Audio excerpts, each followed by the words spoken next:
We are live and start the meeting.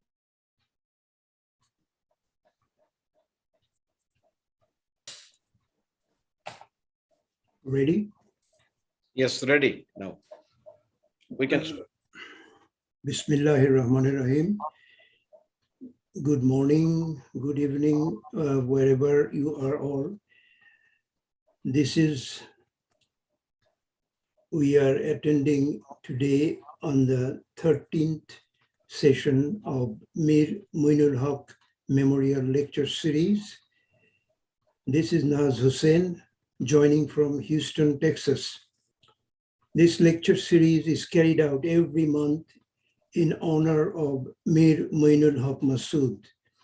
We are remembering Masood, who carried out his devotion to exploration geology throughout his career.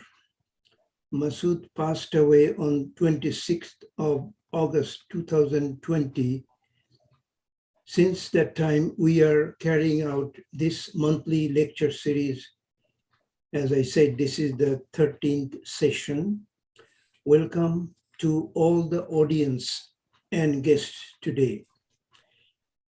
Today also is somewhat a special day for me. I will tell you later at the end of the meeting. On behalf of audience and guests, I thank our organizers of this technical session for their hard work in arranging this session every month. Thanks to Nazim Ahmed, who is joining from a remote area in Calgary, somewhere north.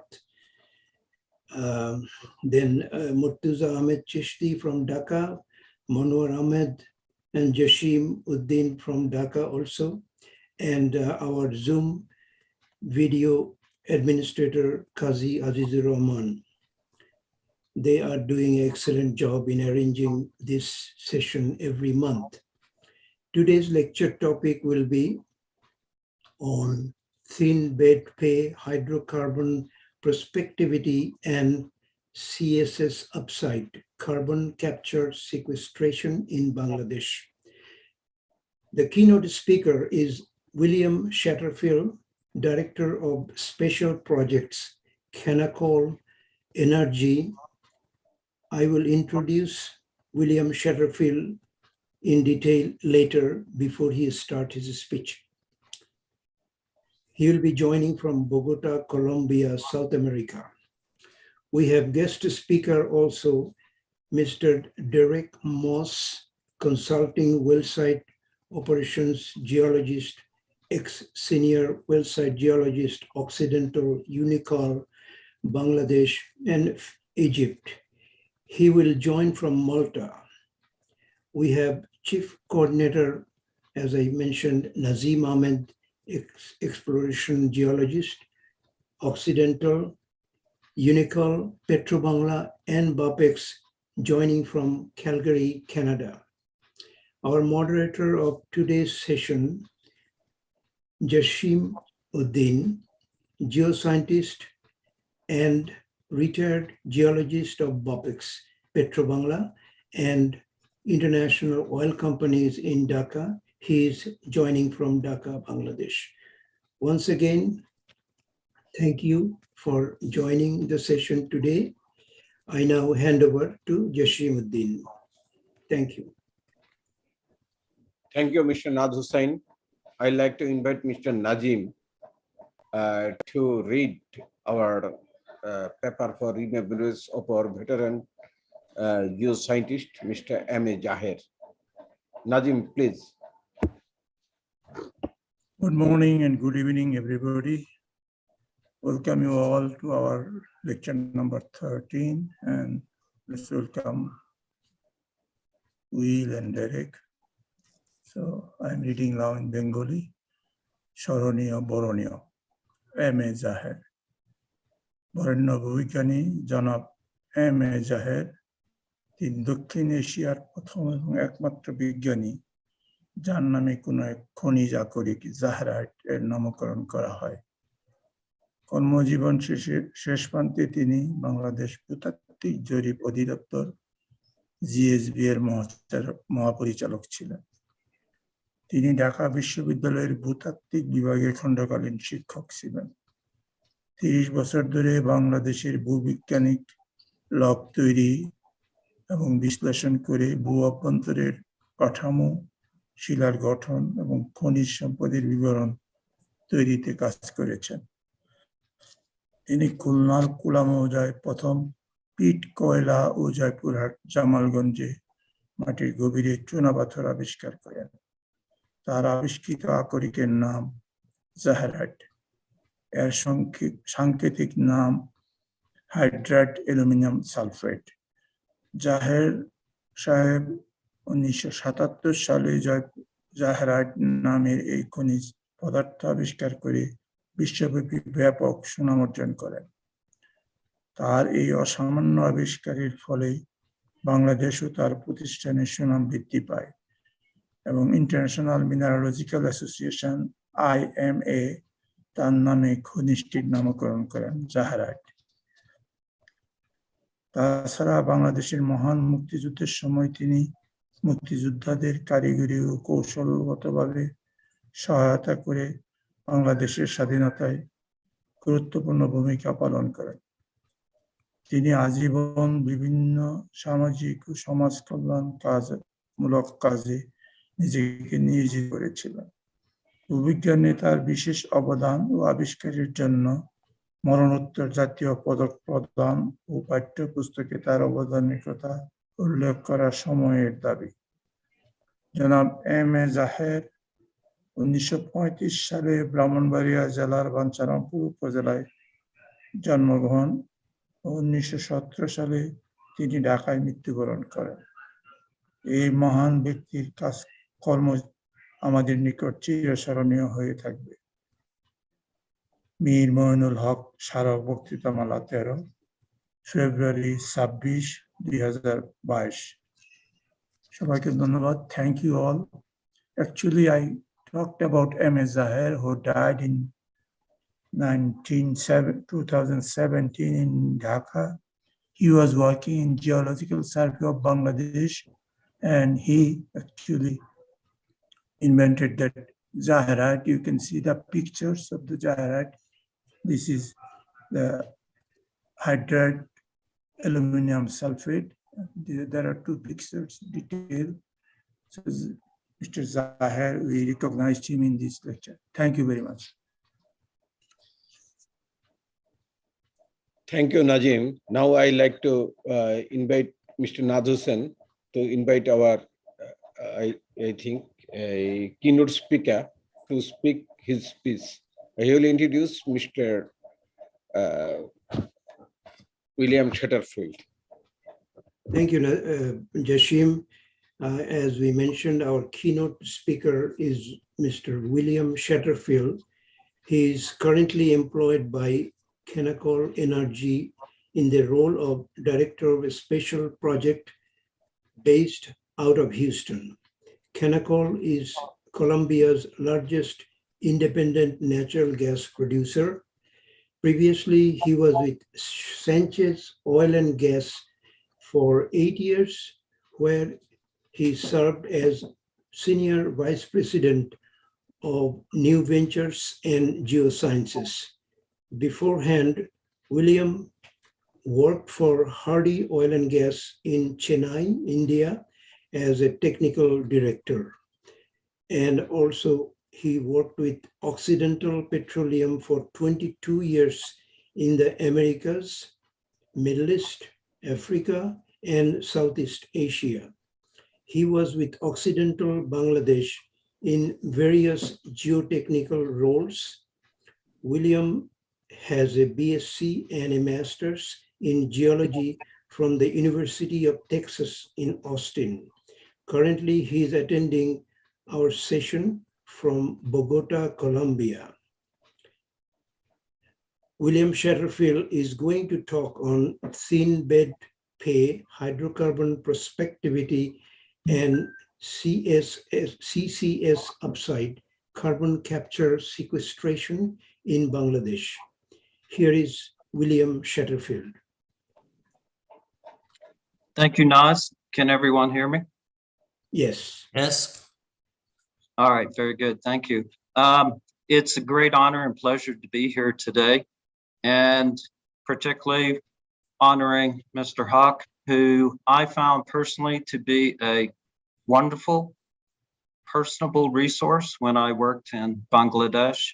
He was someone who I first met with Nazim, who introduced me to him in the early days in Dhaka. And consistently through my time in Dhaka, he was someone who I could go to as a mentor, someone with great background and knowledge and the willingness to share. And to me, that's something very special. He was someone who had no preconditions on offering assistance and help. And I'm very much honored to be here today to speak about thin bed pay prospectivity.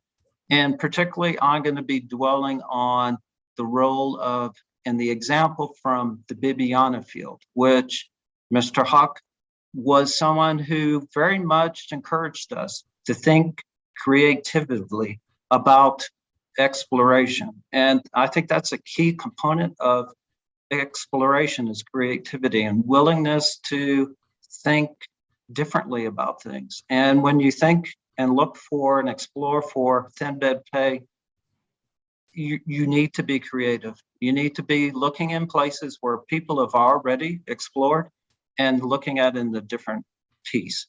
I'm going to also spend just a couple minutes talking about carbon capture and sequestration. And I've worked on some of that in a previous job with Sanchez in the United States. It is something that obviously has a lot of applicability to the geoscience community. And carbon sequestration, I believe, is something that in Bangladesh, there are the reservoirs and the opportunity to take advantage of carbon sequestration to, one, aid in hydrocarbon increased recoveries in nearly depleted fields, and two, for the carbon sequestration and the credits that go along with that.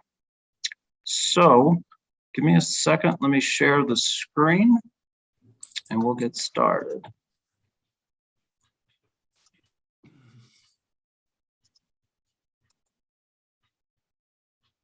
Okay, let's see.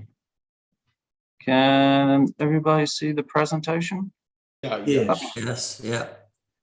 Okay, hold on just a second though. Let me get to the front.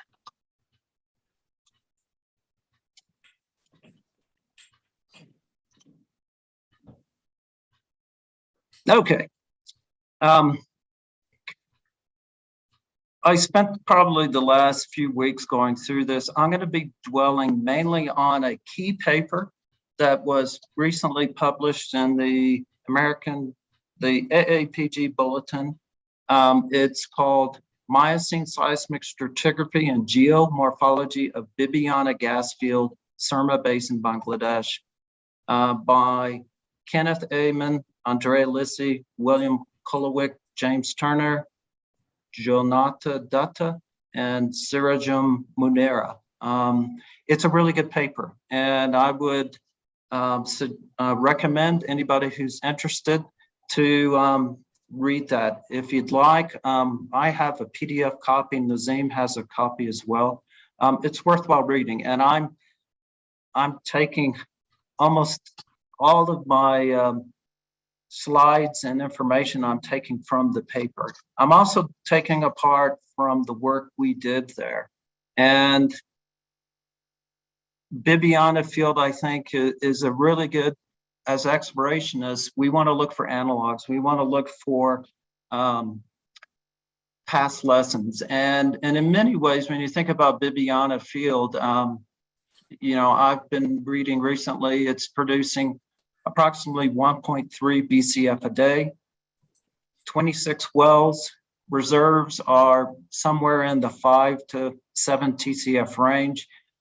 It's a giant field, but it wasn't easy to get there. And thin bed pay identification is a key component of the Bibiana field. And I feel that when we look at Bibiana as an analog, I think there's a lot of other opportunities within pre-existing fields in Bangladesh, and also for exploration for other fields offshore, onshore, and around Bangladesh. The photo, I went in, fortunately, with Google Earth. It's great. You can really zoom in and see places you once worked in the past. So I really enjoyed visiting Dhaka remotely via Google Earth. And this is one of the main processing centers for Bibiana Field. It's certainly grown since I remembered it, but I definitely had fond memories. So to start, I think it's really important we identify what are thin beds. And really it just boils down to thin beds are anything from approximately 1 inch to about 1 foot, which brings up a quandary in a way. Most conventional logs, SP, gamma ray resistivity of any fairly recent or vintage, they don't really resolve 1 foot beds. Most of these are resolved anywhere from 3 to 10 feet. There are sophisticated tools that are now available, and fortunately were available when we drilled the well. But it is that deliberate search via petrophysical methods that allows you to be able to identify thin beds. They're very subtle, and they're not standard easy ways to find those. And it does take using many different techniques, which I would argue include mud logs, gas shows, core, sidewall core samples, whole core samples, petrophysics, all of those, putting those together help identify it. Also, 3D seismic, I feel, is very important in identifying environments where thin beds can be prevalent. And fortunately for Bangladesh, tidal deltaic environments, which are present today and in the past, those are conducive to thin bed pay deposition. And it's a key component of the Bibiana gas field. And another piece that I think is really important to understand about thin bed pay is it doesn't necessarily be a sole reservoir type. Commonly, thin bed pays are associated with the larger layered sands and massive sands. So you can, for example, which I've done in the Gulf of Mexico and Gulf Coast, you can go back into depleted or nearly depleted fields and find zones that are thin bedded, that are in association with larger conventional layered sands that have never been produced in the past and yet have separate virgin reservoir quality. So even the opportunity to go back into old fields that are supposedly depleted, there's opportunity for thin bed pay exploration in pre-existing fields. And that's something I think is really important for us as geoscientists to be able to go back, look at old mud logs, look at old samples, and be able to interpret the opportunities out there. So as we just mentioned before, why are thin beds important, and how can we make use of those? Most often thin bed pay is unresolved. You can't see it with a standard log suite unless you're really looking for it, or if you have some specific tools. We all know that, with massive interbedded sands, gamma ray, SP, resistivity, neutron density, pay is fairly easy to see. And, now we have sophisticated computer programs that can point out pay automatically for us. But when you get to thin bed pays and even laminated, which are just a few centimeters thick, it's very difficult to see unless you are deliberately looking for those. And you sometimes see hints, but really I see it's the geoscientists deliberately looking for that and using tools that are very standard, but very important. And again, I can't stress the raw data. whether they're samples, whether it's the mud log, to use as hints to go for these things. And wanted to just show one example. This is from the Gulf of Mexico offshore Texas, and it's in a published report on, I believe it's named Low Resistivity Reservoirs of the Gulf Coast. And to me, it's a good example where low resistivity, or sorry, thin bedded pay, although very subtle, if you look for it, it can be very beneficial. This is an example in a well that you can see with the gamma ray and the SP. Let's see if I get my pointer to work. Can you see the pointer? Are you able to see the pointer, Nazim? Yes. Okay. Oh, yes. The pointer is white. Good. Okay. So there. Okay. No problem, please. There are a couple of different intervals in here, and there's the gamma ray SP, very mute, almost would register a shell if otherwise. Resistivity, background resistivity is about 0.8 ohms, and then it jumps up a little bit above 2 ohms, barely. But if you're looking for conventional pay, you would say there's nothing here. And when you look at the neutron density, again, you see some differences, but not much. But because of sidewall cores and some geoscientists from the past taking a leap of faith, they were able to produce significant quantities of gas from these intervals. This is a very good example of that. And this is from more of a turbidite environment where thin bed pay is also present. But again, it shows it happens, and it happens all across the world. Another example is from the Mahakam Delta offshore Indonesia. Wonderful, beautiful delta that's been well described in numerous papers. Tidal sandstones, thin bedded pays. And what I found really interesting about this is that it really illustrates on the bottom left where thin bed pay zones can often be associated with and very close to conventional thicker bedded pay. But as we often know, when we produce these original fields, we typically will only perforate the best looking sands.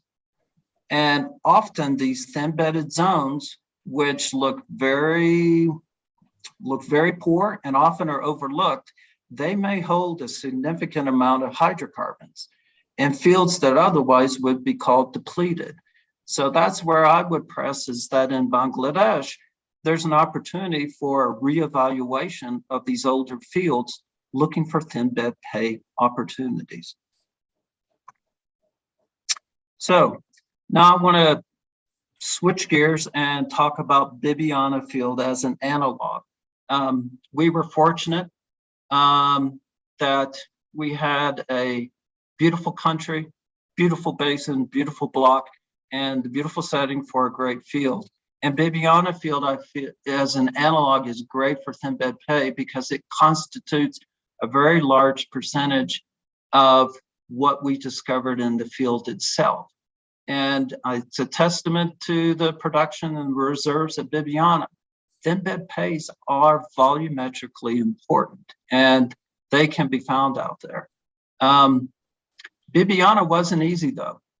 We almost didn't drill the well because of concerns about the field itself. Although it is a very large structure, there were a lot of concerns early on that. The photo also, I took that from, I think an employee posted that, and that's just on the ground at the central processing facility out at Bibiana. So just for setting, we're going to be talking about Bibiana gas field in the Surma Basin. This is taken from the paper I just mentioned, and it is just north of Rashidpur field. And Rashidpur field is a beautiful field, and we studied it immensely. We were also working to restart development at Jalalabad, and in the regional 2D seismic that we acquired, we recognized a continuation of the Rashidpur Ridge down into the basin. And we clearly saw dip, and we clearly saw closure in the dip direction, but it was really the strike closure that was a very large concern for us. Particularly, can we separate anything at Bibiana from Rashidpur, or does it just drain to the north? So we had a lot of questions coming in, but it's a great basin. There's a great opportunity. When you think about embedded pay and going back to depleted or nearly depleted fields, there are a lot of fields to be able to look for. And this goes back to a little bit about what I discussed earlier. It was mapped on 2D seismic. We did see a large feature. We were concerned about a couple things. One was the BB20, the shallow gas zone in the Boca Bill. It's a beautiful flat spot at Rashidpur field, and it's also exhibited as a flat spot in many of the other gas fields in Bangladesh. And the flat spot on seismic, it is indeed a flat looking feature on the 2D seismic or 3D, and it usually indicates a gas column over water. And that flat spot is essentially the gas water contact. We didn't see it at Bibiana. There is not one at Bibiana. To us, that was a first concern is that you don't have a trap at the field. And then the structural risk on, is there any closure or a saddle between Rashidpur and Bibiana? So these are a few lines taken from 3D, but it illustrates pre-drill what we were looking at and trying to decide what to do. Now the BB20, Boca Bill 20 section is right here. And at Rashidpur, that's a giant flat spot that goes across there. Most of this interval is sand. And then below it, we noticed lots of reflections within the Boca Bill, in which we thought was likely Buban, deeper in the section. But we saw a lot of erosional features. There's a feature there. There's multiple erosional features back through there. We didn't know pre-drill, was that something we wanted to target, the erosional channels, or did we want to be on the sides of those?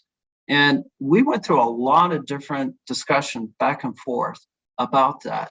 And what we ended up doing in the end is deciding, one, we didn't want to hit any shallow hazard, even if there was gas in the Boca Bill 20.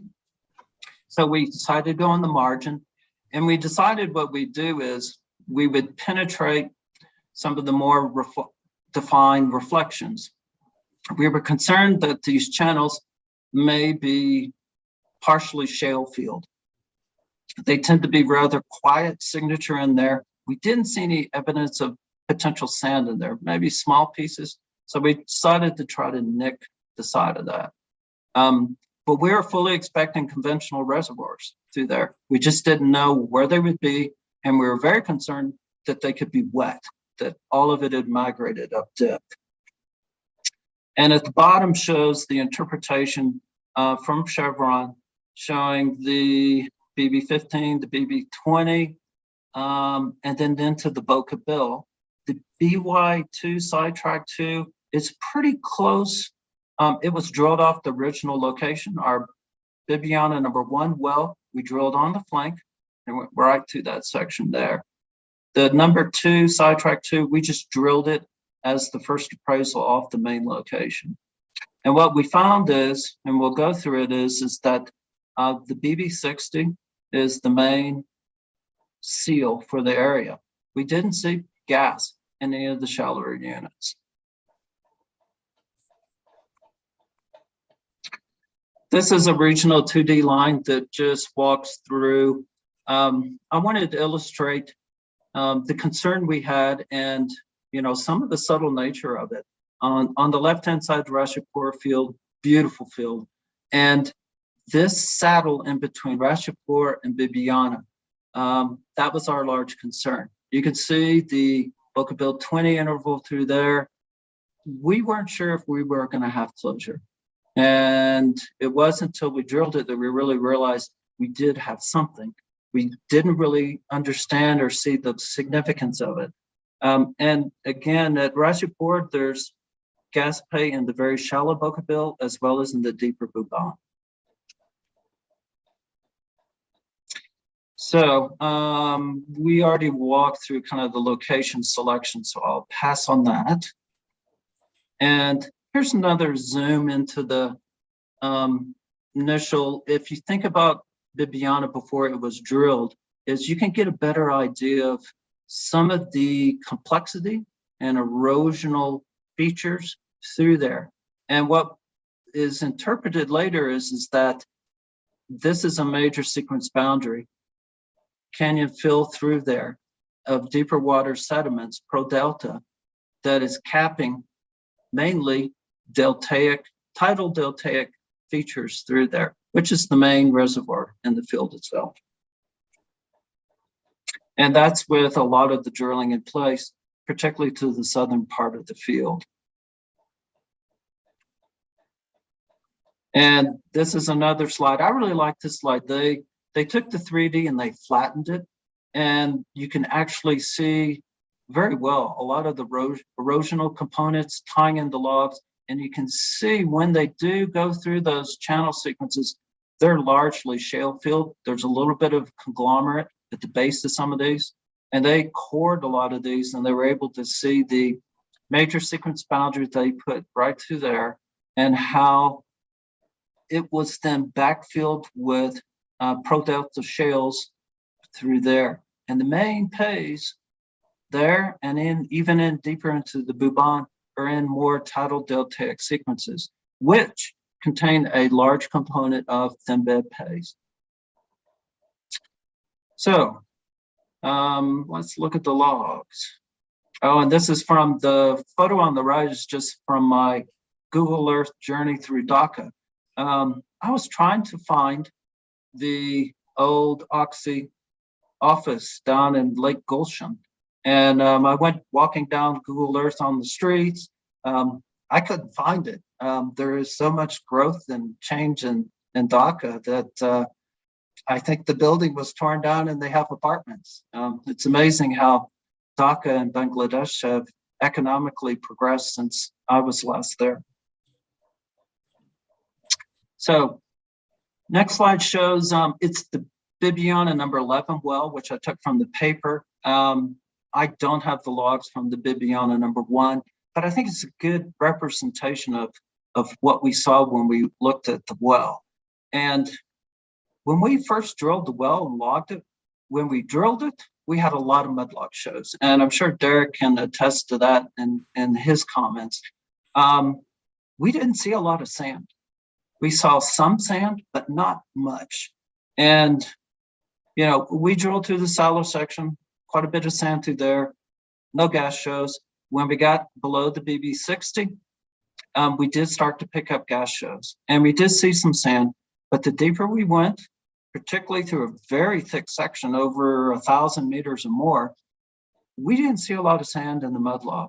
And when we ran the first conventional suite of logs, the triple combos, gamma ray SP, resistivity, neutron density, we saw approximately 30 meters of conventional pay.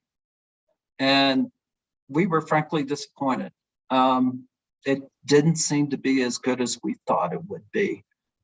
We did see a large section deeper in the Bocabill and into the Buban particularly of low resistivity units that had discrete mudlog gas shows, but very little indication of sand. And we then ran, which at the time was fairly new, Baker had what they called the STAR tool. It's a similar to Schlumberger's FMI. It's a resistivity tool that gives imaging of the borehole. And I distinctly remember Nazim and I when we got the log, we put that log, paper log, all the way across the floor of the geoscience in our office. And we spread it out across probably 50 feet on the floor and started looking at that and comparing it to the conventional logs and particularly the mud log. And we started to realize is that even though the traditional logs show lack of pay, we were seeing thin bedded to laminated zones of sands there. And they tended to link up to the gas shows. And what we did then is we went back and looked at that and we decided we're going to test this well and we're going to start testing the worst zone and work our way through this. So we found these zones from the image logs that indicated pretty good sand development, but very thin beds, anywhere from a few inches to maybe a foot at the most. And we picked the worst zone. And we were very surprised when we saw a test of approximately 5 million cubic feet per day from the poorest zone. So that gave us the confidence that we definitely probably have something. And it is thin bedded pay. And then subsequently, we made probably another 10 tests, all of which added up to about 200 million cubic feet per day. When we counted up all the individual sand beds and did some more sophisticated log analysis, petrophysics, there was 400 meters of pay, net pay in the well, which the vast majority of it is thin bedded pay. So to me, as an analogy for thin bedded pay, if you have the right tools, it can be a substantial resource in places where it's present. And so Bangladesh is gifted with that opportunity. Just a couple more slides to illustrate some of this. This is again from the paper, and it illustrates some of the more channel-like sandstones that are present in deltaic sandstones throughout the Bangladesh system through there. And then also some of the thin bedded pays. And for scale, that's 10 centimeters back on the bottom right. So these are really thin sand beds draped with tidal sands through there. And the environment is interpreted as tidal channels and also just tidal flats through there. And you can see ripples, you can see a few contorted features, but a lot of this turns out to be pay. And if you look at traditional logs, it can be very difficult to see. Let's see. So from one well, the field grew to 26 wells over a very large area, much larger than we initially realized. And if I understand correctly, Chevron maybe, I think they signed an agreement to do even more drilling in the area. The Buban has a lot more left to do. And I think in Bangladesh, the Buban section is deeper. It's harder to image, but it has the same tidal characteristics, which would be conducive to thin bedded pay. This is a really interesting display that the Chevron folks put together. And I really like it because it goes across the field. They flattened on the 3D seismic. And on the right-hand side is, well, let's start on the left-hand side. They're mapping out the remnant erosional features of the tidal sandstones that are the main reservoirs in the field, which contain a lot of the thin-bedded and channel sandstones through there. And they were able to map that system around and the unconformity on that. And that's where they made this map through there. And if you look at it, there's the Bibiana #1 well, which is on the flank. We penetrated that. We penetrated off the edge of one of those features. But fortunately, we did penetrate one of those remnant tidal features, which contains much of the pay. And then these scour channels, these canyons that run through there, that forms the major sequence boundary. It's backfilled with some conglomerate and debris flow material, but largely it's shale field. And it forms the regional seal for the Bibiana field and the Bocabil, and also it likely forms similar characteristics and trapping in the deeper Bhuban units. So a really fascinating display. You couldn't do this with 2D seismic though. 3D seismic enables you to really go to this detail.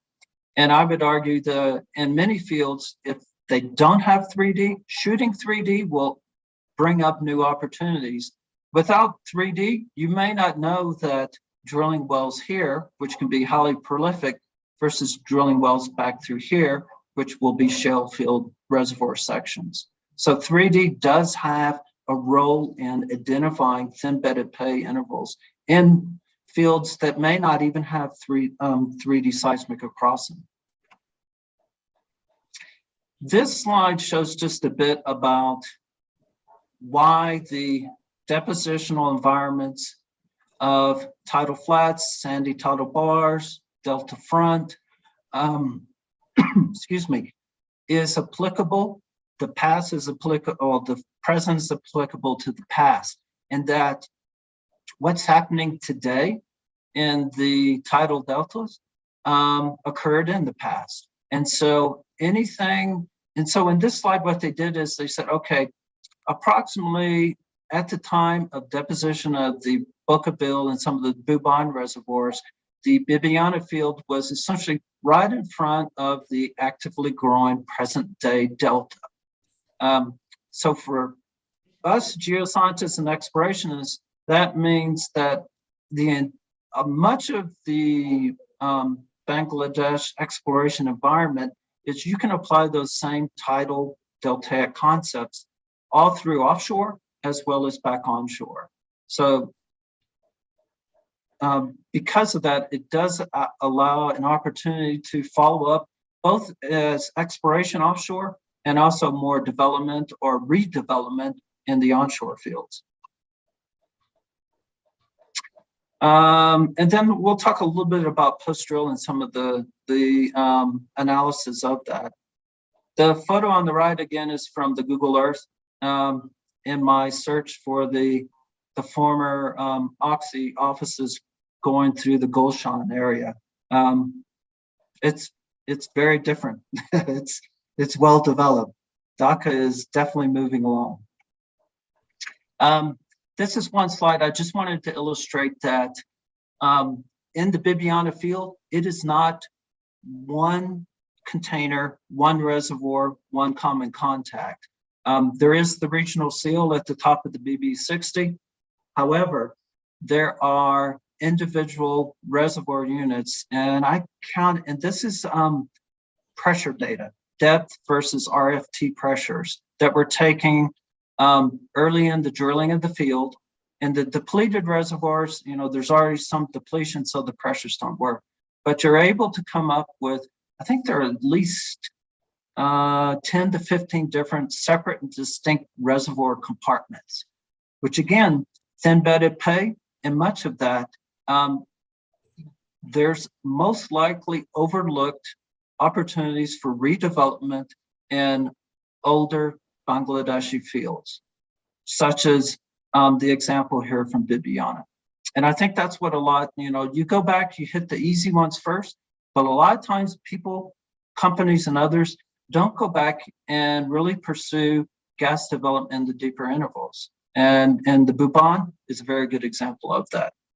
And I'm pretty sure that's what Chevron now is pursuing. So just in summary, keys to identifying thin-bed plays, in my opinion, are the basics. Mudlogs, you cannot overemphasize the value of mudlogs. They're fantastic to have, and they're a key document. You want rock data.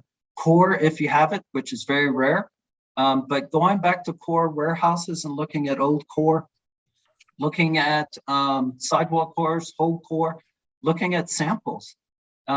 Advanced petrophysics is always important. Any imaging data, or being able to just go back to logs and look at it in a different light, especially if you have mud logs with you. And you can start to pick out some of these thin beds. But it's not easy, and it has to be a deliberate search. You have to be looking for that. Secondly, 3D seismic. If a field has just 2D seismic, 3D seismic will most likely identify infill and step out drilling opportunities in long thought to be depleted fields. Very applicable for Bangladesh, I believe. Analogs. Analogs are always important. And obviously with Bibiana, I think it's a great analog. And then lastly, creativity. As someone said, oil is first found in the minds of men and women. It's true. You've got to have that idea and be able to pursue it. So just lastly, for just a couple slides, I wanted to mention about carbon capture and sequestration. And the photo on the right, there's a gentleman, Jerry Razak. Beautiful photos of Bangladesh. This is the road from Sylhet to, I'm not sure where, but it definitely invoked really great memories of Bangladesh. A beautiful place. And just very briefly, carbon capture and storage components. Why is it important? Obviously for carbon emissions and doing our part on that. There's actually a lot of benefits to that. The carbon coming off of many different things, whether it's power generation or gas processing plants, CO2 is emitted. That CO2 actually has several different uses. One is in enhanced gas recovery or enhanced oil recovery. In the case of Bangladesh, enhanced gas recovery with CO2, it is definitely applicable. Essentially what you're doing with the CO2 is, since CO2, when you inject it in the reservoir, it's in a supercritical state. It's essentially like a liquid. It is denser than gas, and so it will tend to stay at the bottom. And with injection of CO2 into gas reservoirs, it will repressurize your reservoir. And so it allows you to take recovery, to increase your recovery factors in long depleted or nearly depleted gas fields to extract anywhere from 5 to 10% of the gas in place before you have CO2 breakthrough. Then as well, it has the benefit of sequestering that carbon, and which has benefits for us as a planet, and also has benefits because now there is coming into place carbon capture trading. So you can be paid to sequester that carbon. And Bangladesh, because of the reservoirs and the reservoir quality and the structures, is well suited for carbon sequestration, as well as enhanced gas recovery with CO2 injection. You do need to get to CO2 there, whether it's from gas processing plants. It's probably one of the easiest ways to get CO2, but there are many other ways. It is a future that I think is very applicable to Bangladesh. And carbon trading is present across the world now. People actively trade in carbon credits, and that will increase. And that's an opportunity, I think, as geoscientists and as a nation, is to be able to take some of these depleted fields or nearly depleted fields and get enhanced gas recovery, and also to move towards becoming more of a CO2-based sequestration opportunity. The fields, obviously, for CO2 sequestration, you need to have a container that has subsurface integrity. And many of Bangladesh's fields are broad, gentle structures, high porosity, high permeability reservoirs, and that contain very good regional seals. Those are great ingredients for the sequestration of carbon. And this just shows an example in the Gulf Coast of the United States, Texas, where that's actively happening.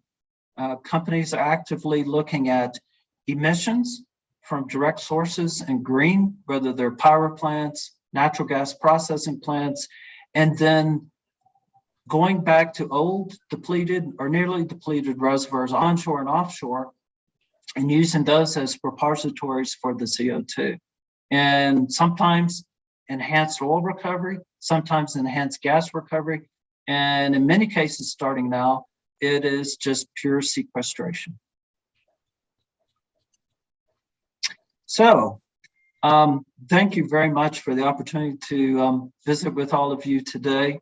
I want to acknowledge Petrobangla for the opportunity for myself and the company I worked for in the past to be part of Bangladesh, BAPEX, and particularly Mr. Hawk as well. Instrumental to me personally, and I think as a company and as a country, a gifted man, and I feel blessed being able to have worked with him and have gained a little bit of knowledge from his great font of knowledge, and I'm very thankful for that. And also, Oxy and Unical staff that I worked with. You know, I'm now in the twilight of my career, and I still look back fondly on the learnings and experiences from that, and also the published papers and information I used in this talk. I wanted to acknowledge now. Thank you very much. Thank you. Thank you, Mr. William. Now I request our honorable audience to ask their questions in chat box. After deliberation of Derek Moss, I think you all question will be answered by our keynote speaker, and also if required, then Derek Moss. Now I like to request Mr. Derek Moss, and I like to request Mr. Naz Hussain to introduce Mr. Derek Moss, please.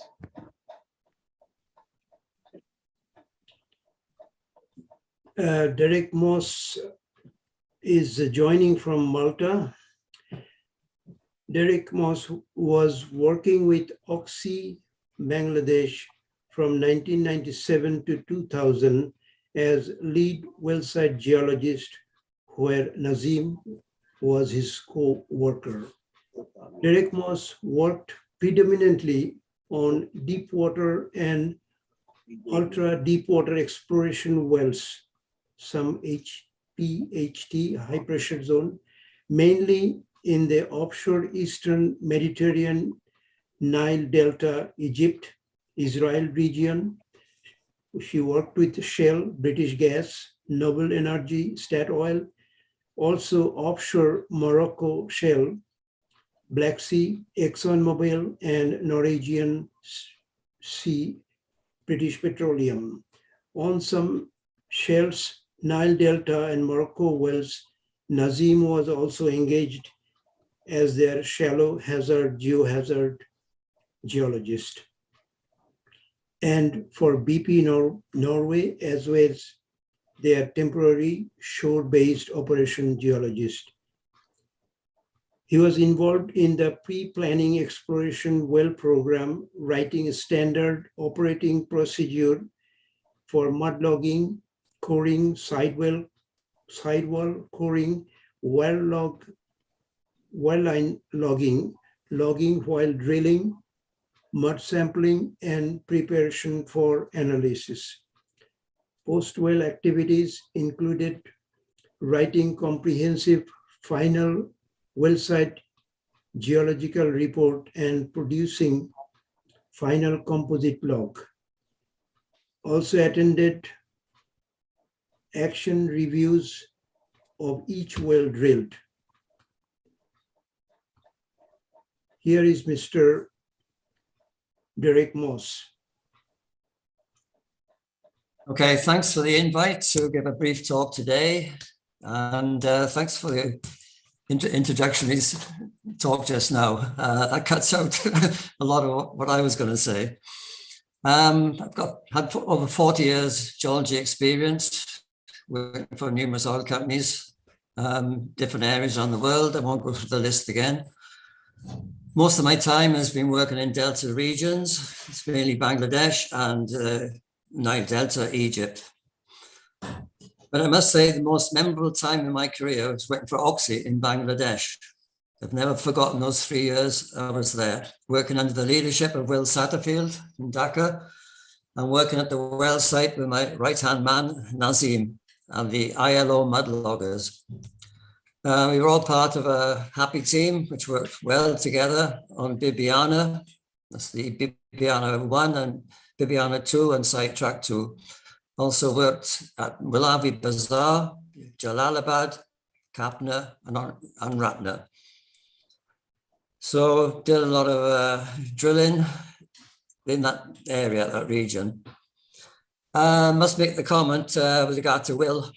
He's the only chief geologist I know who paid regular visits to the well site to meet his team of geologists and drilling supervisors. And I can honestly say that was very much appreciated by all those he met at the well site.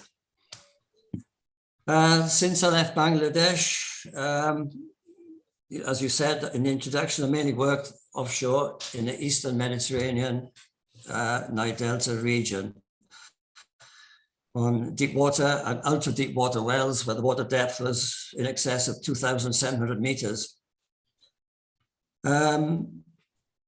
Most of that work was done for Shell Egypt. I did all their deep water drilling spanning a 12-year period.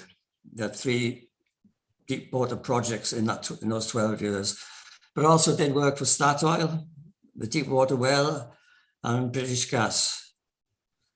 And further east in Israel, worked for Noble Energy and made the first large offshore gas discovery for that country.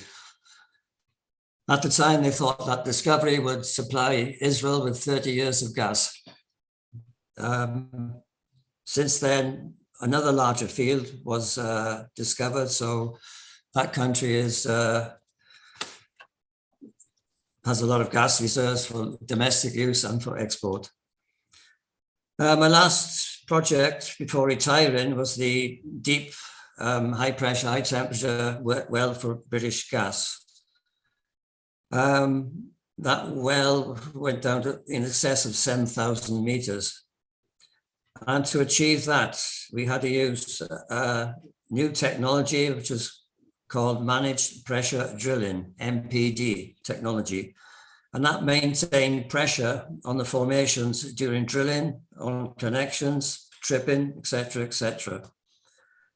You can imagine going down to those depths, the formation pressures were very high. As we approached 6,000 to 7,000 meters, the formation pressures were in excess of 20,000 psi, and at bottom water temperature was over 200 degrees Celsius. At the time, that well was reportedly the deepest well drilled in North Africa, Middle East offshore regions. Now, when drilling through these high pressure formations, that made me think back to Bibiana, when we encountered overpressure in the Buban 10, I think it's Buban 10 formation sand. And that prevented us drilling deeper. The pressures were so high. And I think on Bibiana 2, we had stuck pipe, and that was the end of that well. And I was just thinking, if only managed pressure drilling technology was developed and available in those days, all those wells drilled then and after that could have drilled deeper. So I predict with this modern drilling technology, deeper and overpressured zones could be drilled in Bangladesh to explore and encounter potential deeper gas-bearing sands, including possible thin bed pay, similar to what was encountered in the Bockabill formation. Will just mentioned that in his talk. We did this in the Nile Delta. Fields discovered initially with shallow fields in the Pliocene and then deeper ones in the Miocene. And then with better seismic, there's a possibility of deeper sands. And I think it was BP first and then British Gas started drilling on Statoil as well, started deeper, going into the Oligocene, looking for sands there, possibly thin bed pay. So I believe this could be done in Bangladesh with modern technology. So I'll just end now and leave you with this thought in mind. And that, numerous wells have been drilled in Bibiana and possibly other fields. So with modern technology, I think it's a good idea to drill deeper into the Buban and formations below. So I'm sure you'll find more thin bed pay and possibly thicker sands. That's all I have. Thank you. Thank you. Yashim? Yeah, before going our question and answer session, I like to invite Mr. Nasir Ejazul Haq, and after that, our Professor Budrul Imam is here. He will like to say something about this deliberation and the comment. And after that, we'll go for question and answer of this session, please. Mr. Nasir Ejaz, please.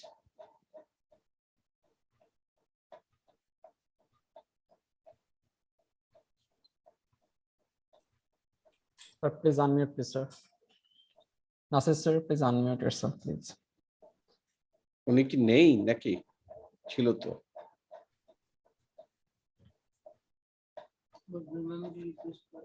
Okay, now I like to request Mr. Budrul Imam. আছেন, sir আছেন। Okay. Mr. Nasir Ejaz, please.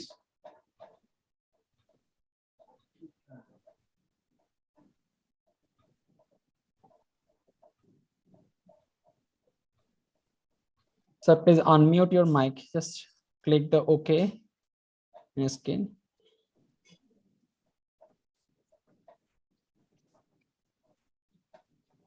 Please unmute your mic, sir.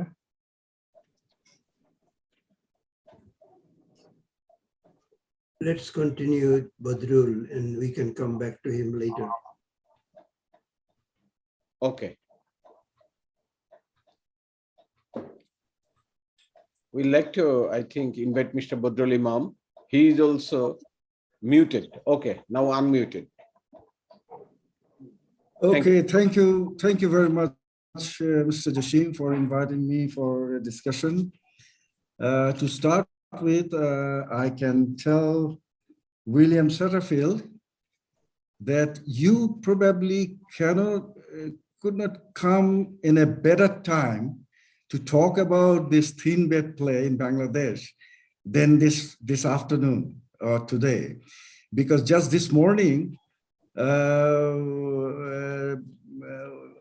I was engaged in another webinar where most of the important policymakers of the country, especially those energy-related policymakers, up to the advisor, the energy advisor of Prime Minister Sheikh Hasina.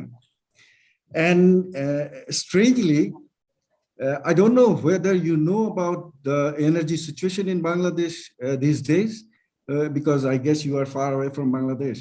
But if you know this, you must have seen that the available energy that Bangladesh is now having is far way low than it needs. The gas production that we have during your days, or then after probably 10 years after that, until 2010, was more or less okay. But after 2010, all the fields started depleting. And the major gas fields like Titas, like Hobbyganj, Koilarstila, they have shown depletion. And now the total amount of gas that is being produced come down to 2,300 million cubic feet per day, whereas it was up to 28 a few years back. So there is a problem, because since Bangladesh is totally dependent on gas, all the industries and the power plants were actually more dependent on gas than any other fuel, because gas was at one time was very abundant, and nobody actually thought that there will be a time when gas will be depleted. At present, this has bring this policymaker into a puzzling situation, what to do now. So today's webinar that I was talking about, the essence was what to do with the energy. How can we get more gas? Because Bangladesh has a added problem with energy is that it has to go for a very expensive LNG to compensate for the loss of gas from the production of indigenous production. So the LNG requirement is growing. At the same time, the payment for the LNG make a real problem for the fund situation in the energy sector. And that is why I say that this is probably the best time to advise from a scientific point of view where we can get the added gas. Now, I am very, very pleased to listen to your lecture and having known that the prospect of thin bed gas is here in Bangladesh. If you are talking about Bibiana gas field only, I can tell you that the same situation must be prevailing in other large gas fields like Titas, like Hobiganj, like Kuilastila, because these are cousins. They cannot be different geologically. They have been, they had the same kind of depositional environment, building up this reservoir as a tidal influence deltas. And of course, we used to roam about in the exposures, in the hilly areas, Chittagong Hill Tracts with the students every year. The moment we entered into the Bokabils and Bhuban, we had these thin beds all along, the section is thin beds. So it is so common. So ignoring this thing is really not worthy. So I think it is time that your essential part of your lecture should be taken up by the present geologists, especially those who are working, those young guys who are working with BAPEX at this time and facing this gas crunch day by day, day after day. So they should actually look at these kind of things and start working on that. I know that lately Chevron has more or less successfully tested 2 wells, the detail of which I don't know. I'm not supposed to know though. But I have the idea that they have tested 2 wells for thin beds and that has been successful. And probably Chevron will be zooming in on this thin bed production. I don't know whether they do it now, but definitely this is a very good prospect. And if they can do it, the same thing can be done in Titash. And you know, Titash has large reservoirs like A3 reservoir, B3, C3. These are really shelf sand, barrier bar, very widely extended and very thick. Now, we are probably accustomed too much with this, but this is a time we understand that those days are gone. Those big sands cannot provide us any more than it has. Probably it will go a little further in terms of some years, but eventually will be depleted of the gas will from these large sands will be depleted. So if you are talking about Bibiana today, I can translate it that most of the gas fields have these thin beds. Now I will end my talk by asking you one question. If you could answer, I'll be very glad. Do you ever, or your company, Oxy, ever work out a quantitative or semi-quantitative analysis or evaluation? How much gas Bangladesh can produce from thin beds?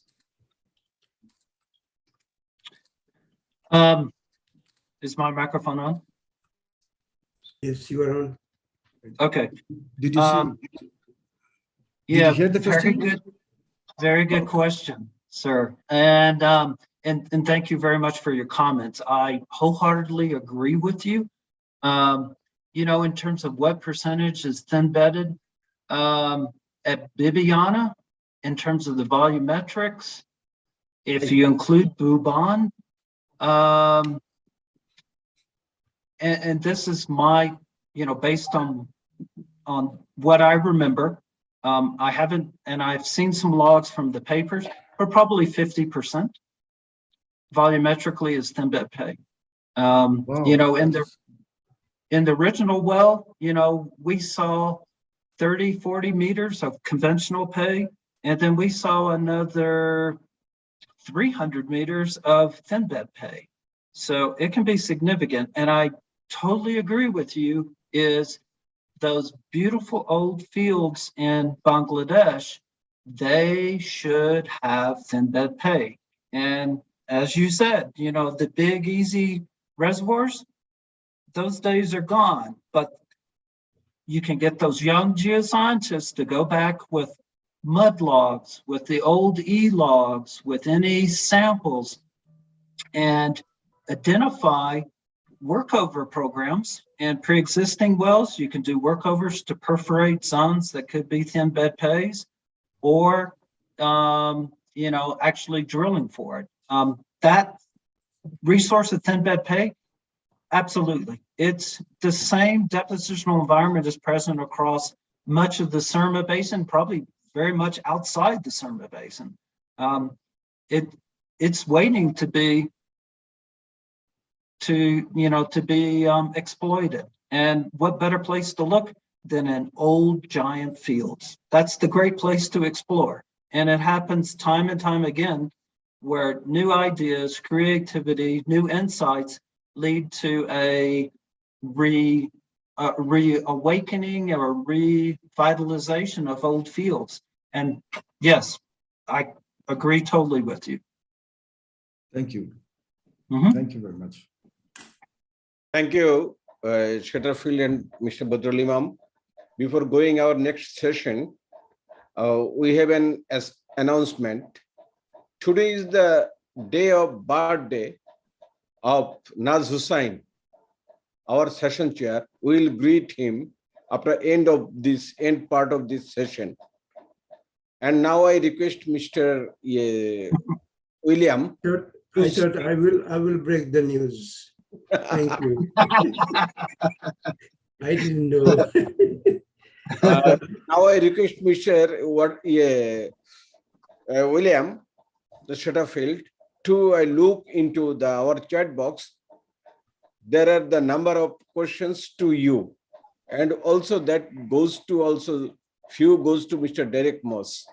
And now, please go chat box and give the answer one by one, please. Okay, thank you very much. And Naz, happy birthday, sir. And I hope you Thank have you. many, many more. Thank you. I don't know how many more. I am already 75. Well, at least And- 25 more. That is Naz 20 Hussain, Naz Hussain and Mir Moinul, they are the classmates. And Oxy used to call me Naz too.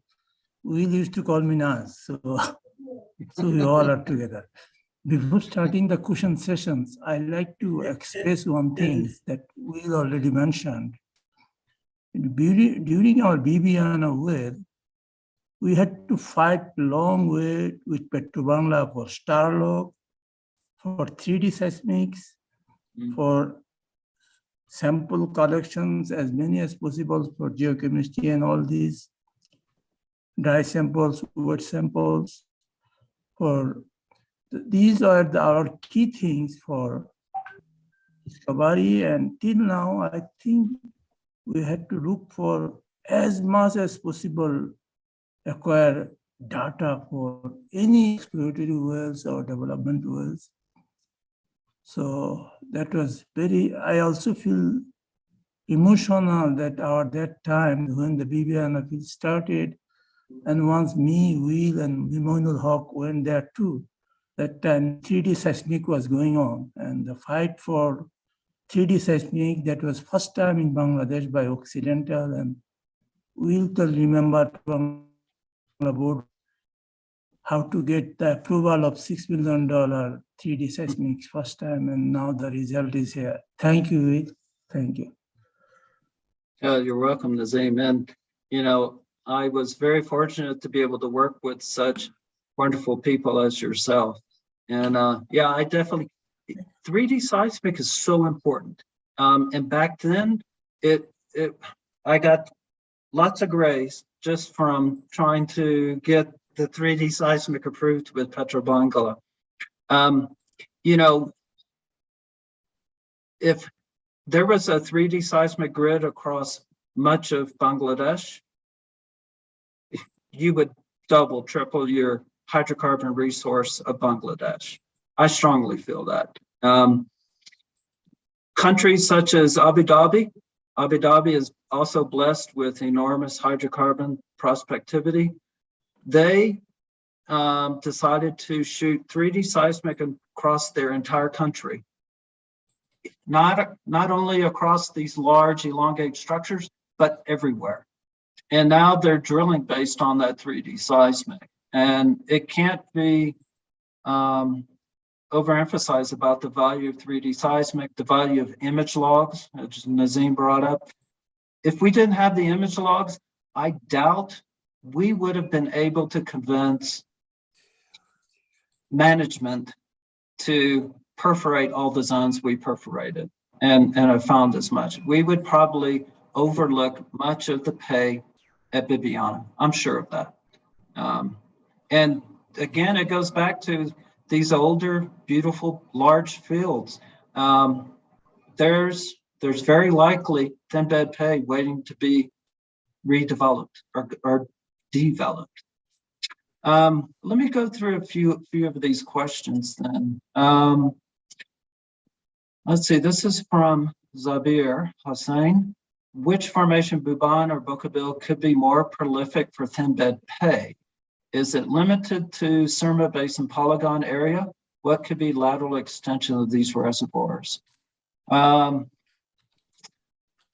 a good question. All of those are really good questions. I suspect both Bokabil, we have more information. So right now there seems to be more thin bed pay within the Bokabil. However, the Buban has on 3D seismic at Bibiana definitely the characteristics of thin bed pay. We proved it with the logs at Bibiana. There's prolific thin bed pay in the Buban.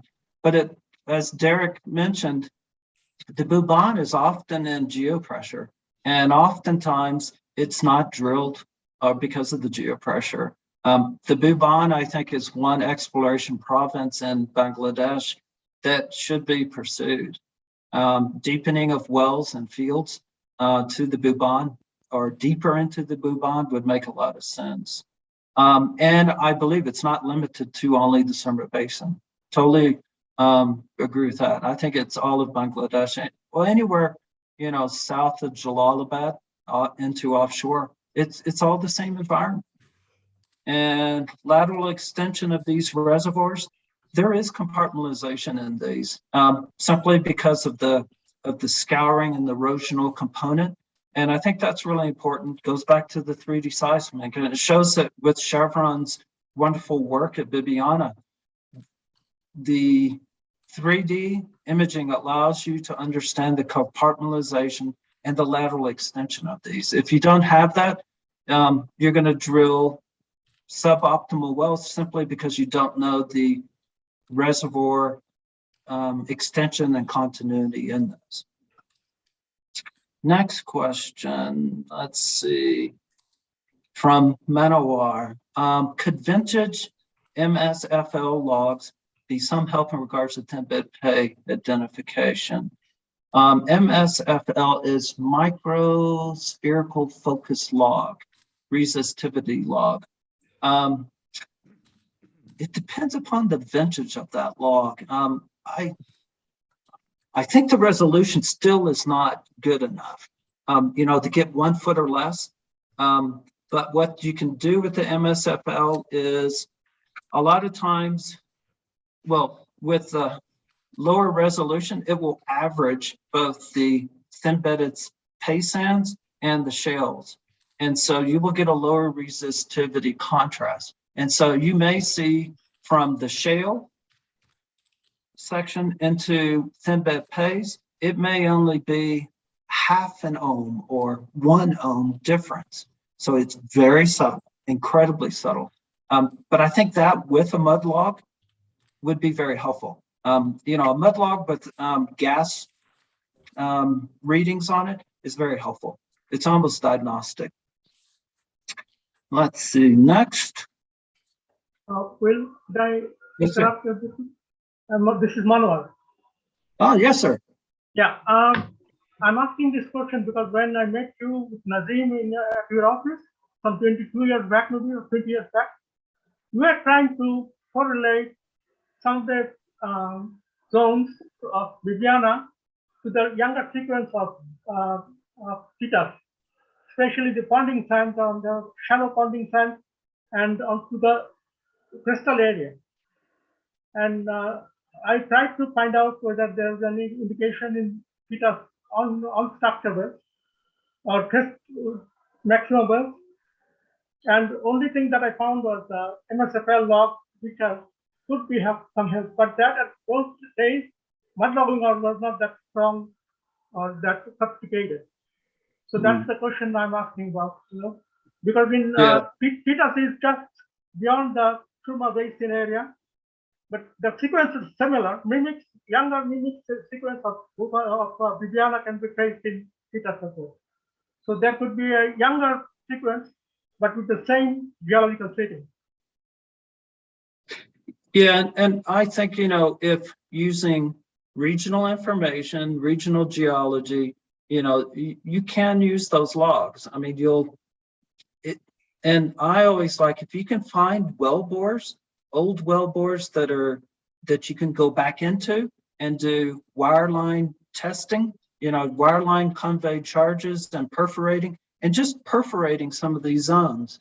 You know, it's inexpensive, and and that way you can really understand, because you don't have the detailed logs, you can at least start to identify, yes, this works. And workovers are cheap, they're inexpensive, and I would highly suggest doing those. Thank you. You're welcome. All right, let's see, the next one. Do you think tidal bundles, series of thin-bedded silt fine sand dominated, maybe thin sedimentary layers of these reservoirs? Yeah, the tidal bundles, absolutely. And you know, I'm not a sedimentologist, but yes, I agreed with you, Dr. Azad, that the tidal bundles certainly are the thin sedimentary layers. And you know, another question's asking too is about the continuity of these. In many cases, thin bed pay does not have great lateral continuity, depending upon the depositional environment. But in terms of tidal environment, it appears to have a fair amount of continuity. Though, again, it goes back to, if you have 3D seismic, you can really identify these series through there. Can I talk for a minute? Yes, sir, please. Thanks, William. I'm Dr. Abdus Samad Ajad. I'm working as a geological manager in Chris Energy. I'm a sedimentologist and petroleum geologist, and that was my question. It's, you know, tidal environment is the most complicated environment, where you have a lot of components that you have to take into considerations. For example, when I'm telling this tidal bundles, then it comes about the lateral continuity, how big these bundles are. If I have a series of sediments coming, then the extension could be longer. But again, you know, the nip tide and ebb tide influences. So identifying these packages, it's very complicated. And when you are considering the charge, gas charge in it, and the net pay of it, then it is very important to know the lateral extension of these tidal bundles, if it is from the tidal bundles. So these are the things that is very important. And my another question is that, you know, when we are looking into the mud logs, we always find, you know, the gas shows. It is continuously in most of the wells. When I'm seeing these mud logs, even in the offshore, continuous gas show are there. But you know, these thin beds doesn't show any gas peaks. So I mean, depending on these mud logs, how will you really identify these individual zones as it is gas charged? Yeah, yeah, and that's a very good question, series of questions. You know, if you're in the geopressured section, the shales are going to give a lot of gas. You're right. I mean, you'll just see continuous gas within that, and then trying to break out, okay, what is just shale versus thin bedded pay intervals. It can be difficult, especially in geopressured section. However, what you can do is go back and use that mud log with the gas shows and take your conventional logs, even if they're, gamma ray resistivity, and you can look for kind of subtle changes in the makeup. So sometimes they're kind of like a shoulder where it will kind of come out, maybe just an increase of a half an ohm or 1 ohm, but it may just go out slightly and just kind of wander through there. It's very subtle though. And, I would encourage you, look at, there's a publication and it's from the Gulf Coast Association of Geological Societies. And it's a pretty good sized book, and it's called Thin Bed Pays in the Gulf of Mexico. And they give probably 50 examples with old logs and of different wells and what they perforated, how the logs look, and how they produced. Or it could also be low resistivity pay identification. If you Google that, you'll find it. It's an outstanding resource. And it really goes down to is you're going to have to experiment. You have to be, going, I think, we have something here, perforate it, see what it does. And then you can at least calibrate through that. Also, if you have an image log or you have an opportunity to run an image log, as Nazim said, you argue for it as much as you can. The combination of a mud log and an image log, I would just take those two. If I had only 2 logs, I would take those 2 logs. That's it.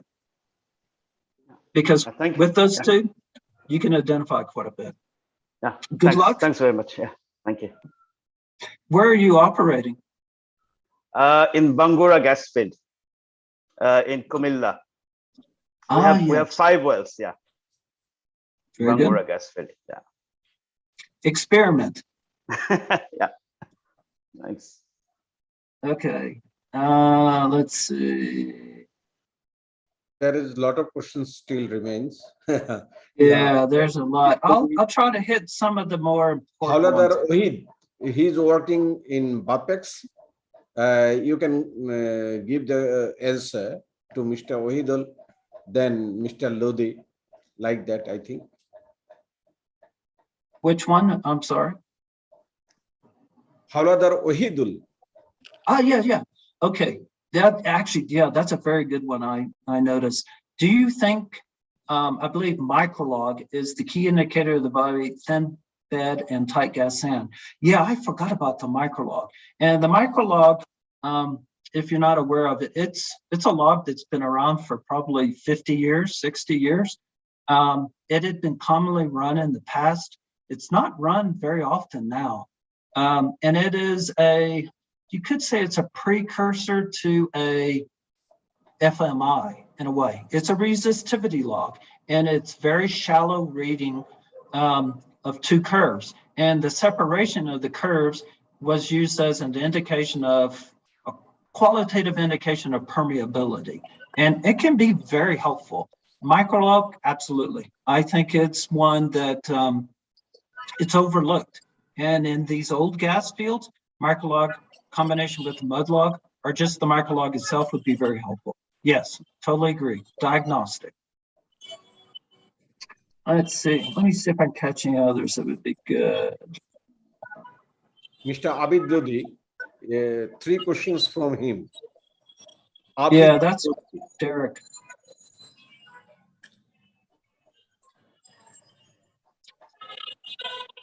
Derek, are you there? Yeah, I'm still here. I just lost the picture for a while, but I can hear you. Yeah, I can hear you too. I'm trying to clear my screen.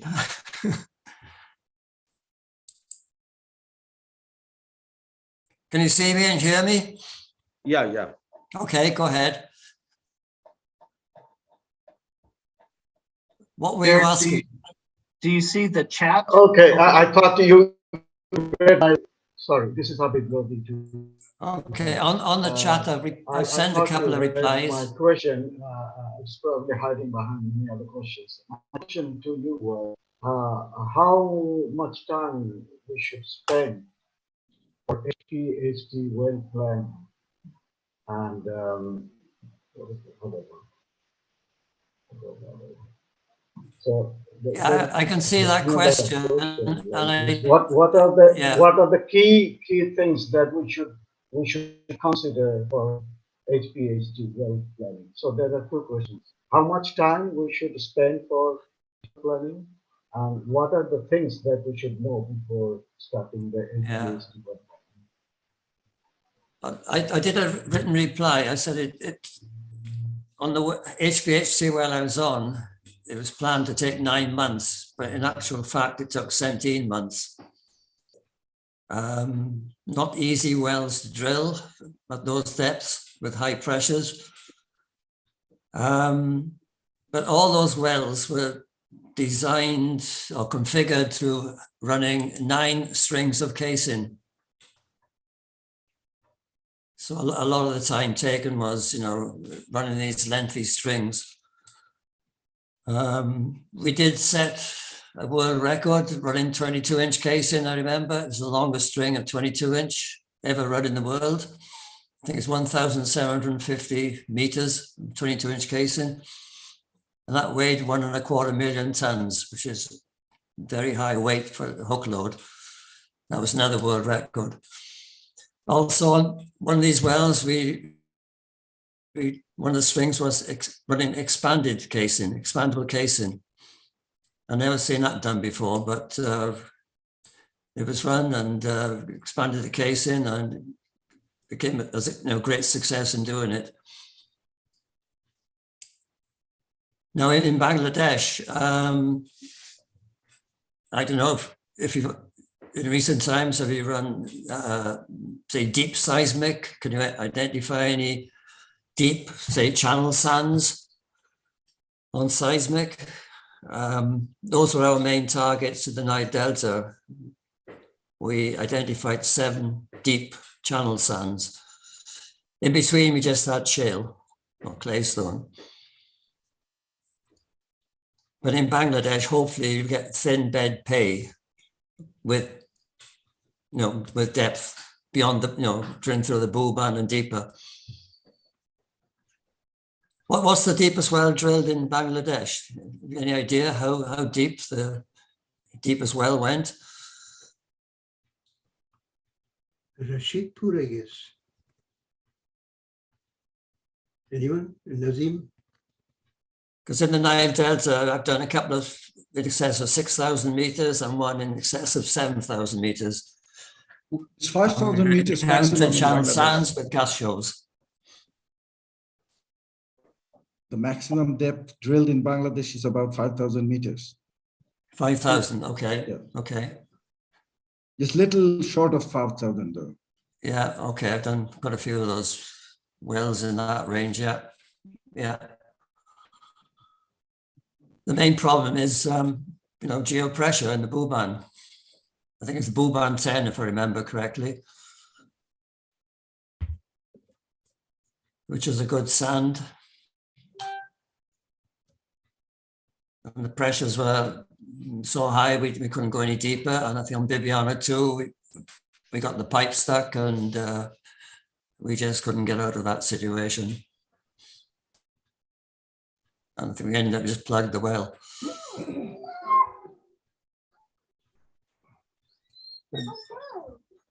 I'd like to add you. Mr. Derek, my second question, what are the critical things that we should know before HPHT well planning?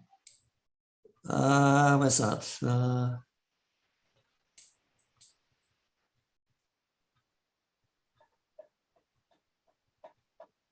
I'm looking for that question. Should I repeat? Yeah, can you repeat it, please? Yes. The other part of the question was, what are the critical things that we should know before planning the HPHT wells? Okay. When you mentioned the deepest well was almost 5,000 meters, on that well was there geopressure? Did they have any problems with geopressure? And it's the deepest well in Bangladesh. It was the Frenchgans well number 2. It is the Frenchgans well number 2, and depth was 4,977 meters. And we have experienced high pressure zone over there, but we could not cross the high pressure zone. We experienced high pressure zone at the depth from 3,070 meters to at the end of the drilling, that is 4,977 meters. And we use mud over there about 17.5 pg, that is 2.15 mud weight used in that well. Yeah. And main problem was with the handling the this drilling fluid, this drilling mud. So it was so thick, and the mud motor and other instrument could not help, it was not proper, because the drilling rig capacity was only 1,500 psi. So that was one of the constraints for the drilling. So main problem was handling the mud when it was drilled in the high pressure zone. Yeah. I think, as I mentioned on my note in Ratna 1, we had some geopressure, and the mud weight was around 17.1. Mud weight, and the thought was it could break up the formation in higher open hole. Mr. Chairman, Nazim sir, I'm Nasser Ijazul Haq. You were earlier asking me to say a few words. I had a problem with unmuting myself. Shall I have a time to speak now? I think you should. Go ahead. Okay, thank you, Mr. Chairman. First of all, William Satterfield, you probably, if you see my face, you might be able to recognize me. I was the professor of geological sciences in Jahangirnagar University. And we had several interactions, both at your office and at our department. At our department, you and your team, along with Najim and Derek, came down to our department on many occasions to attend our seminars that we organized. And we also had the exchange of views also, although not always we agreed on some aspects, for example, export of gas, but we did work well together, and we exchanged that we were both benefited, and we were both Occidental, and my previous department, that's the Geological Science Department of Jahangirnagar University, was greatly benefited by those interactions. My understanding is today's audience and the speakers are mostly coming from they are mostly experienced in petroleum geology and exploration geology, operation aspects of those. Given the fact that the larger, easier reservoirs have all been discovered or have mostly been discovered from structural traps in Bangladesh, and we are now having to look for the more difficult ones. And when talking about the thin bed pay areas, the pay zones, these are probably one of the most difficult ones. And my background is in sedimentology and stratigraphy, and I would say that there were numerous theses done by master students from various departments, geoscience departments in Bangladesh, who have worked for years after years in delineating the surface stratigraphy, that is the export sequences we have in Sylhet and particularly in Chittagong hill tract areas, doing very detailed mapping of both Bokabil, Bhuban, Tipam, those stratigraphic units, and also looking at the codes, looking at the logs from the drill holes. Some of these or many of these theses can be a good source of information, and the publications from those works can be good source of information. But that is a particular stage.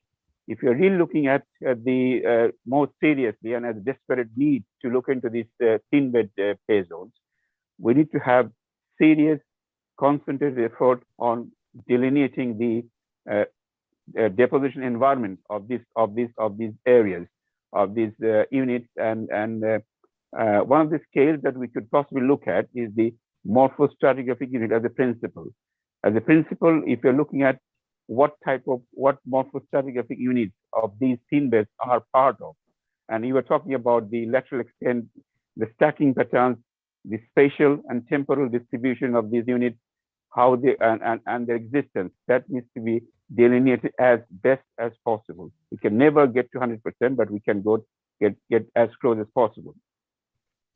Another thing that was talked about is the paper that was published recently, and you showed pictures, diagrams, maps from that particular paper. I did write a comment in this forum, in Moinul forum, about the paper.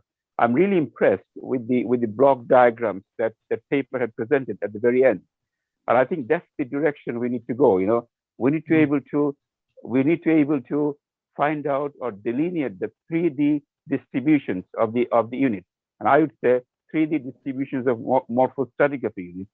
Although the paper did consider it in larger scale, you know, in a more regional scale, the various units in the deposition environment or distribution of deposition environment, it needs to go much detailed than that level, but it's definitely a very good start.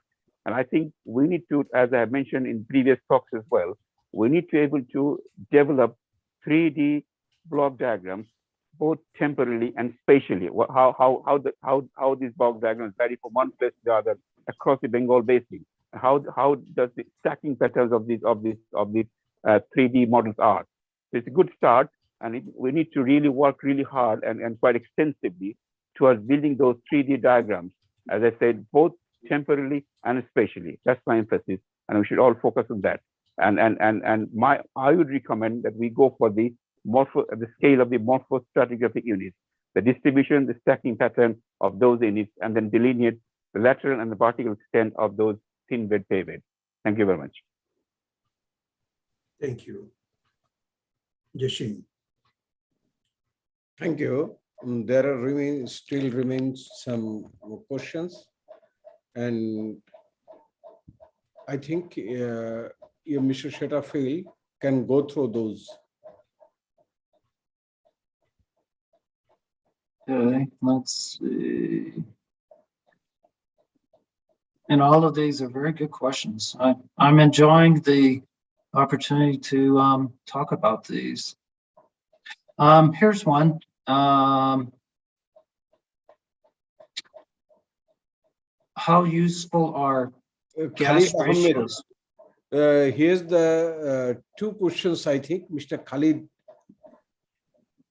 you can go through Mr. Khalid. Answer. Yeah. Khalid. Mr. Khalid. Nowadays, we routinely run XRMI log for at least the deepest section of all the wells. This log, if we can train with the core, should be very helpful. Khalid, tell me about the XRMI log.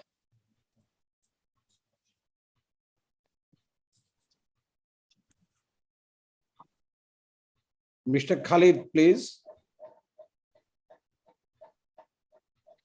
I'll look it up.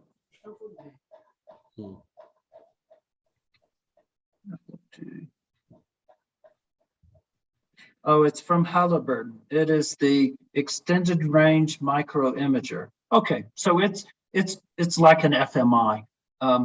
It's Halliburton's version, and that's great. That you know, if you're routinely running that and training it with the core, I've seen that, and that works really well.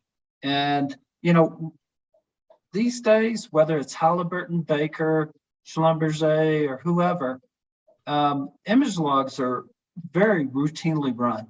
And I would argue, you know, again, as Nazim mentioned, we had a very difficult time convincing Petrobangla to run the image log. It should be standard practice in Bangladesh and in any new wells. It's incredibly useful, whether it's FMI, XRMI, star imaging. There's also acoustic imaging logs that are actually pretty good too. So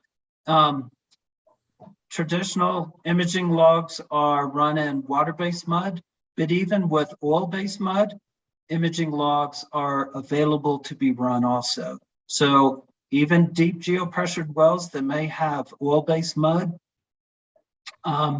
we've run imaging logs in that. They're special oil-based imaging logs. If you're going to identify thin bed pay, imaging logs are, it's like between night and day, definitely needed. Let's see, gas ratios plot for identifying thin beds. Yeah, gas ratios plot certainly could be helpful. You're looking for anomalies, and sometimes these anomalies are very subtle. So gas ratios could help.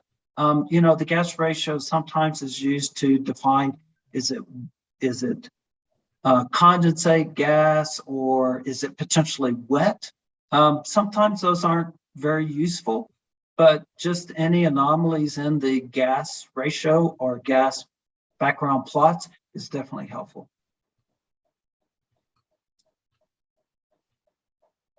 Okay. Mr. Abdul Sultan, General Manager of Petrobangla, like to ask some question to you. Sultan, please. Yeah, can you hear me? Yes. Yes. Hello, can you hear me? We can hear you. Okay, thank you very much. Okay, first of all, I would like to thank Mr. William Satterfield for this timely presentation on thin bed hydrocarbon, as he was working a long time before in Bangladesh. I was in the middle of the presentation, so I couldn't able to hear from the first part. I don't know how did you define your thin beds, but so far my understanding, it is it's supposed not to identify by the conventional logs. Am I right? Okay, Mr. Satterfield. Yes, sir, that is correct. And so far my understanding, Viviana, they have identified, Chevron identified with NMR log and core and some image logs. Not from conventional logs, but at least they have some indication in the MARD log and also maybe to some extent to pressure, our hydrostatic pressure, then water zone pressure and gas pressure, gas zone pressure. Okay, and then my question is, as there is less number of core data in almost all the wells, and no formation microscanner or other image logs is available. So in this context, how we can go for identifying the thin beds in the existing wells? Do you please suggest us? Yes, and do you have a question that perplexes many of us when we go back to old logs where you have no core, you may not even have a mud log. One question earlier, I think, is highlight something definitely to look for in these old logs. If you have a microlog, that is very important. That is a very helpful tool. So if you have microlog, that's going to help. And, you know, if you don't have that and you just have a standard suite of logs, it's difficult. I mean, that's why they're bypassed. That's why we didn't hit them in the past. It will require and sometimes the difference in resistivity it's like a half an ohm. You're left with, trying to find a well that you think may exhibit thin bed pay, and doing some workovers, perforating selective zones and just trying to understand it that way. But that's why the thin bed pay is an enigma. If you don't have those tools, it's darn difficult. Okay, is there any signature in neutron density logs? Yeah, there is. It's kind of like, neutron density can be helpful. Obviously you won't see crossover, but a lot of times you'll see, rather than a flat, more monotonous signature in some of the shales, you may start to see some hints of serration in the neutron, particularly, maybe not so much in the density. Also, look at the caliber. Sometimes there may be some subtle washouts that are visible on the caliber log, and those could be of use too. You can use that, and particularly if you have a microlog, that's really helpful too. Okay, many of the logs we see that the neutron and density are coming closer, but no crossover is there. Yeah, no crossover. Even in the gas zones, in a discovered gas zones, neutron density crossover is not there. Yeah, we have many examples in our fields. Huh? Yeah, and that you're looking for those subtle variations, and particularly in the neutron, it's pretty helpful for that. And I agree, you won't see the crossover, but you can see some, the neutron trying to register the porosity that's evident, but the resolution isn't there. So I would experiment, but yeah, definitely neutron density can be helpful. Okay, but the calvings and washouts are the dominant feature of this section of the log or the well, where you are looking for thin beds. But how you can charge your neutron density or other logs? Yeah, it's not easy. If you don't have, you're gonna have to experiment. I think that's the best thing I can say is pick a zone or two that you think may have some signature that's different from the shales, and just perforate it. See what it does. Okay. So your suggestion is just during workover, we can run saturation tools or something like that to find out gas saturation behind the casing. You can try that as well. Or drill new well and run modern logs. You could do that, but I think I would do first is experiment. I mean, perforating zones via wireline it's not expensive, and you can do is start at the bottom on zones of interest, perforate. If it's wet or if it doesn't produce, set a bridge plug, move up, try another one. And I can't perforate based on the conventional logs because I have no other tools to identify whether here is gas or water. I have only conventional logs available, and most of the wells do not have pores. I am Hafidhur Wahidul Islam. Can I add something here? Yes, sure, you can. Just if you have mud log, then just from the mud log, just you will get the gas data. I mean, above the background, there should be some high peak, even in the thin bed. And also the cuttings, if you see the cuttings and the ROP, all events in the mud log, then you can identify the first event of the thin bed. And if you have the image or other tools, then you can correlate, and then finally you can choose the thin bed. Otherwise, you on the basis only on the mud log, just you can choose the thin bed and try one by one. Just what was telling the last guy, just he was telling, just try from the bottom on the basis of that mud log, just if you get the gas show above the background somewhere and the cutting percentage, there is some sand, and the ROP, there is some indication, then just on the basis of that, just you can just check from the bottom one by one, better than the doing the other new well. Agreed. Thank you.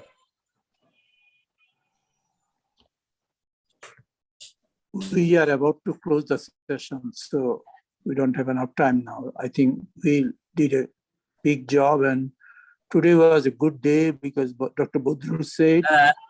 Nazim Bhai, I have another question regarding the deep drilling.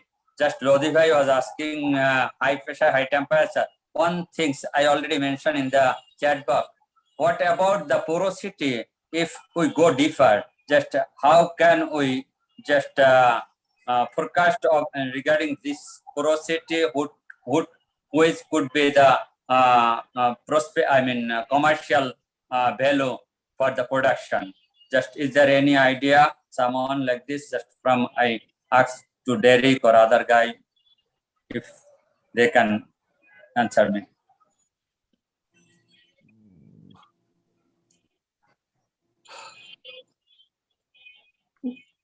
You have the answer? Well, my suggestion, we can continue our session through our, I think, group discussion. After that, I think all the questions could not be answered today because time constraint, and already we have passed the 2 hours. And if you if there remains any question, please write in our group, Moinul Haq. Then we'll try to provide the answers.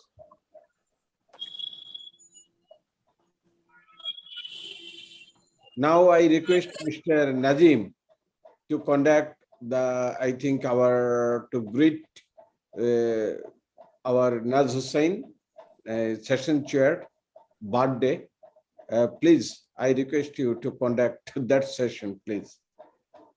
Mr. Ohidul, please, I request you to write something about your, I think, unanswered questions.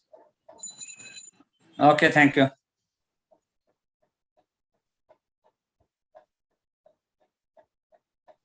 Nazim, please. You start. My internet is very, very slow. Probably nobody will hear me. Yes, at this moment we can hear you. We can hear you. Let's say happy birthday to Nazbai. Happy birthday, many happy returns, maybe another 20 years. And as you are the classmate of Mir Moinul Haq, so we are remembering Moinul Haq, also wishing you happy birthday. And at the same time, I'd like to thank Will Satterfield and Derek Moss because they agreed. And actually, it is a critical time for Bangladesh. As Dr. Badrul Imam said, that Mr. Tawfiq Alahi Chaudhuri, the energy advisor, did that. In our time, he was the energy secretary. Will Satterfield and me and our CEO Nigel Hopkinson meet him many times.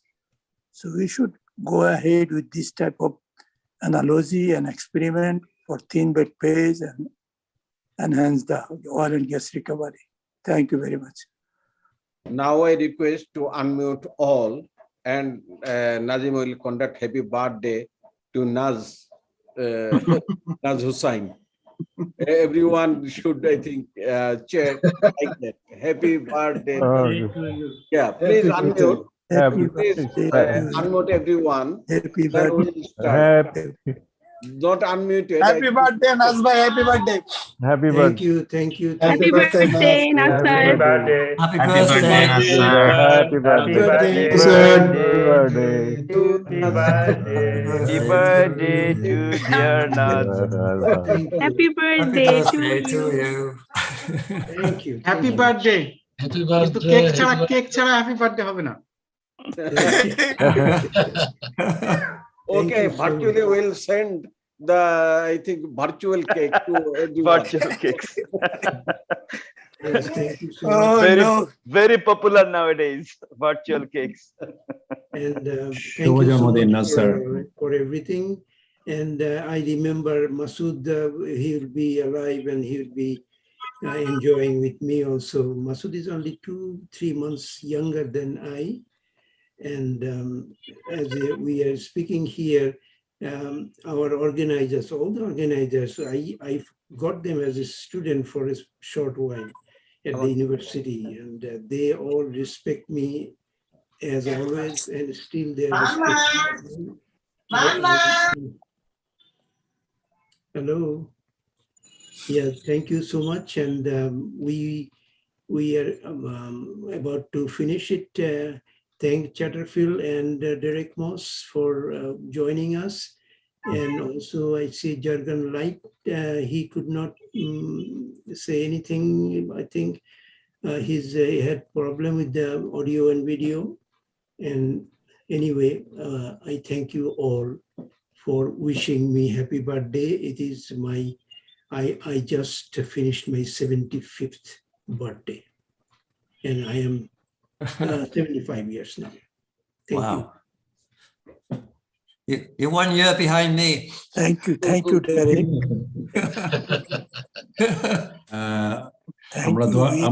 আমরা দোয়া করি sir আপনি সুস্থ শরীরে আরো অনেক দিন আমাদের মাঝে থাকেন। Thank you, thank you.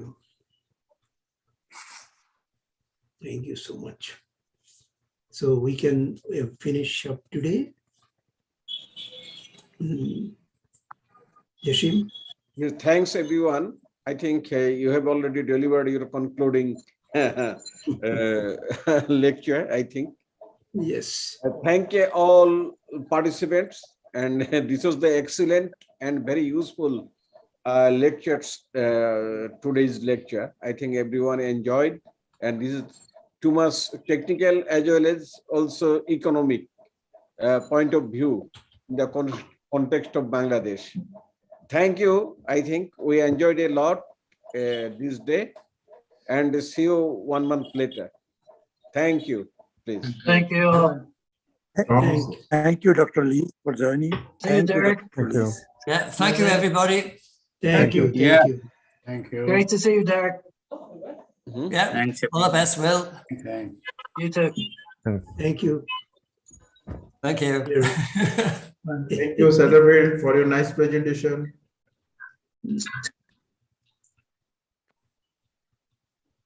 Thank you all. Goodbye. Goodbye. Goodbye. Oh, thank you, Azizul Rahman. Thank you. I always have to add you.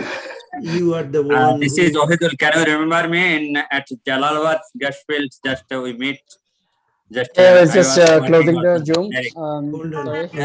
No. Thank you very much. Thank you all. I forgot to thank Aziz for he's our Zoom administrator, and without him we cannot do anything. Our Zoom administration, he's the one who does everything for us for the last more than a year. Thank Aziz from the bottom of my heart. And now Mahin is here also with us. Yes, Mahin, thank you, Mahin, for attending. I can see Mahin, she's muted. And Mahin, do you want to talk, say anything to everybody? Mahin, unmute yourself.